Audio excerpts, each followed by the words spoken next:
لو أنزلنا هذا القرآن على جبل لرأيته خاشعا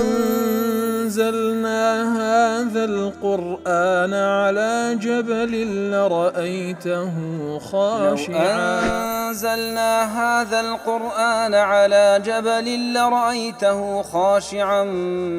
متصدعا من خشية وتلك الأمثال نضربها للناس لعلهم يتفكرون.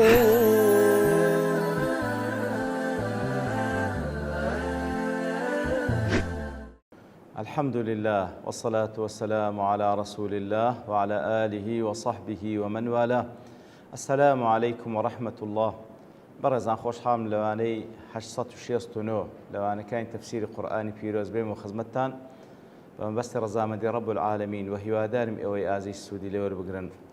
أعوذ بالله من الشيطان الرجيم. بسم الله الرحمن الرحيم. ولقد ذرأنا لجهنم كثيرا من الجن والإنس لهم قلوب لا يفقهون بها ولهم أعين لا يبصرون بها ولهم آذان لا يسمعون بها أولئك كالأنعام بل هم أضل أولئك هم الغافلون.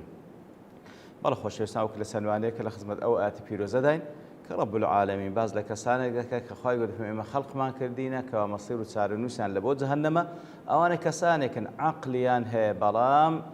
حەقی پێ تێناگەن، ئامادەنین گوێ لە حەق ڕابگرن،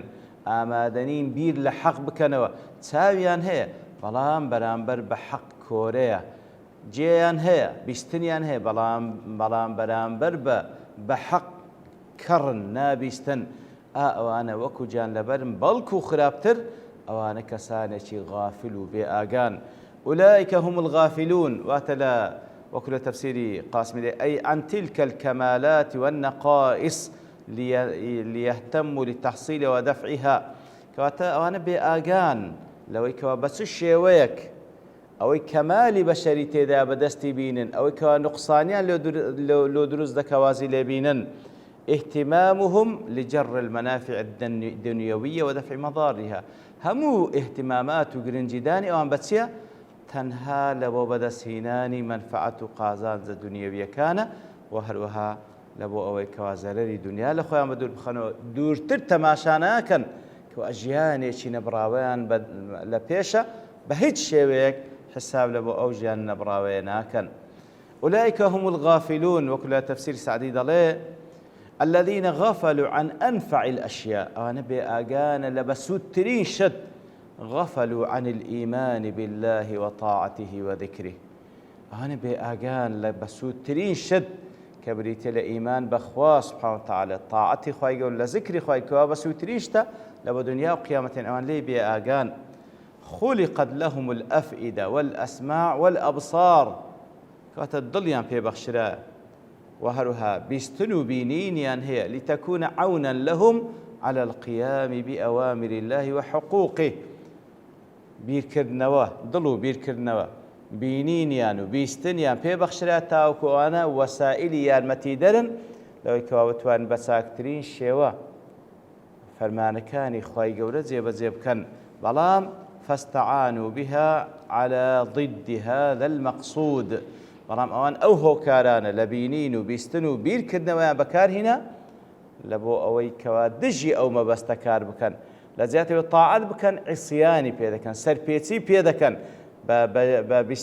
بە گوێیان و بە چاویان و بە بیرکردنەوەیان ئیتر بەو شێوەیە ئەو مەسیریانێکەوە بەرەو جەهەنەم. فهؤلاء حقيقون بأن يكونوا ممن ذرأ الله لجهنم وخلقهم لها فخلقهم للنار وبأعمال أهلها يعملون. يترى أنا كسانكن فعلا مستحقا كواخواي قول خلق كدينا برو جهنم برون أو كارانا أنزام ددن كوا برو جهنم ياندم البري أو ضليان بكار ناين اللبود تيجيشتني حق وتساو جيشيان بكار ناين لبو بينين وبيستني حق. وأما من استعمل هذه الجوارح في عبادة الله بلام كسك ئەو بیرکردنەوە و بینین و بیستنەی بەکار بینی لبو عبادة كردني الله تعالى وانصبغ قلبه بالإيمان بالله ومحبته إتلا نتيزة أو دلي مورشي أوي بيبنوسيكوا إيماني بذات الله ناي خوشي دبي ولم يغفل عن الله بآقاش نيل الله تعالى فهؤلاء أهل الجنة أواننا أهل بهشت وبأعمال أهل الجنة يعملون وهروها كاركانيا كاري كسانك كوكاري أهل بهشت أبو السعود دلي وكل قاسم نقلك المراد بهؤلاء الذين ذرأوا لجهنم ما بس لواني كوا لبود جهنم دروس كراني ومصير مرو جهنم الذين حقت عليهم الكلمة الإرادية الأزلية بالشقاوة واني كوا برياري أزلي خواي قوريان لسر جيب زيد بوي كوا قمرانا لكن لا بطريق الجبري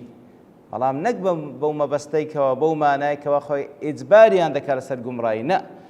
من غير أن يكون من قبلهم ما يؤدي إلى ذلك معنى أوانية كخوي يقول إجباري عندك على سر قمراي ببي وأوان شتيك بكن كوا مستحق بن بو قمرايا بل لعلمه تعالى بأنهم لا يصرفون اختيارهم نحو الحق أبدا قد لسرت هذا خوي خلق يعني كله علام الغيوبة أو إرادة يعني في بخش إرادة خير وإرادة شر عقل يعني في بخش سمع بصبر خوي يقول دزاني أو أنا لبو حق بكاري ناينا بل يصرون على الباطل خوي يقول دزاني أو أنا أوهموا إرادة وأوهموا إمكانيتك بيان بخش لا بكاردين لبو باطل مصرا لسر باطل يتر أوهموا آيات الشيام بيدا قال سر زمان بيغنبران عليهم الصلاة والسلام هر سودي لنا بينو لنتيجة دابر وجهنم درون وكل تفسير معارج دل هذه الجملة الختامية أو جملي كوتايات كما أولئك هم الغافلون تكشف عن سبب وصولهم إلى ما دون دركة الأنعام في السلم الحيواني لرد أو سبب ما بيرا دقيني أو بشيء أخيري آتك كذا فرمي أولئك هم الغافلون سببي أو ما بين بس سببي شيء أو أنا جيشتين الدرجة كوالا أنعام لا جانب الجمراتن أبيش أوي ألا وهو غفلتهم عن الله عز وجل لبرأي أنا كسانج بأجان لله تعالى وعن كل ما يصلهم به وهلوها لهمو أشتانج بأجانا كدان جينيت الله تعالى وغفلتهم عن المصير يوم الدين بعد رحلة الدنيا رحلة الامتحان وبأجان لو مصير تانا نسان كوالا روج قيامة لدواي أو قونا غي دنيا كواتي دار الامتحان دابون بأجان لمصيركي ومعلوم أن سبب غفلتهم هو انشغالهم بأسباب متى الحد معلوم مش السبب أو غفلتين سيا زور مشغولا بهو كاركاني رابوار نجياني دنيا سبحان الله يعني جياني دنيا ممرة أوان بمقر تيجي يشتينا ممرة كبيدة تيدا فري تيدا تاقيدا كريو تاوكو لو قوناغي كوتاي كواتيدا استقرار دكي مصيرك لبو خود دابين بكي كوا تلي بشيمان نبيو بلام أوان أو ممري بمقر تيدا قن حتى بكري زورترين هولي خويان بكاردين لبو كوا لحلال وحرام متاع ورغبات كان خويان وشهوات كان خويان تير بكن يتر بآجان لو مصيرك سأرواني بآجان لبرتي خلق كراينة بآجان كواجيان إيش كان لبيشة كحسابي عن اللي قال ذكره يتر أول نتيجة كيتي والله دواء وأخوي قد فن ولله الأسماء الحسنى فادعوه بها وذروا الذين يلحدون في أسمائه سيجزون ما كانوا يعملون الله تعالى أسماء حسناه هي ناوهر جوان كاني هي فادعوه بها بوناوانا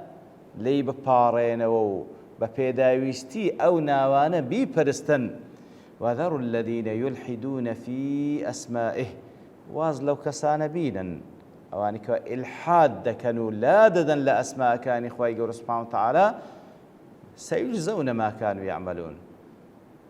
سزا و پاداشتو سزای ئەو کاروکردوانەی خۆیان وەردەگرنەوە کاتێکەوە ئیلحاد دەکەن خۆیان لا دەدەن لە ئەسماءەکان و پێداویستەکانی ناوەکانی خوای گەورە سوبحانەهو وتەعالە. دەربارەی سەبەب نزولی ئەو ئاەتە مقاتیل دەڵێ أن رجلا دعا الله في صلاته ودعا الرحمن پیاوێک نوێژی دەکرد لە نوێژەکەیدا دوعای دەکرد بە الرحمن لەخوا دەپارایەوە.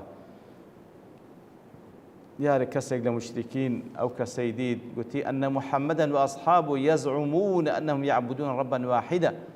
إهدي محمد صلى الله عليه وسلم وأوانيك وعلى قليدانا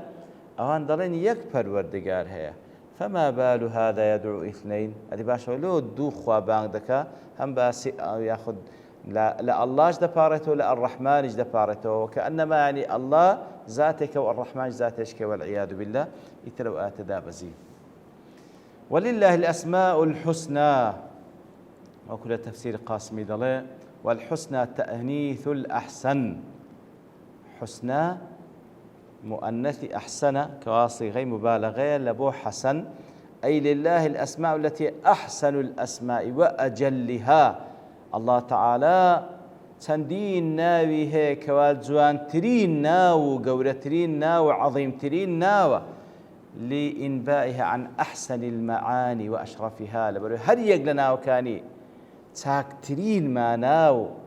قورترين ما ناي لورد جيري وكل تفسير سعدي ضلي هذا بيان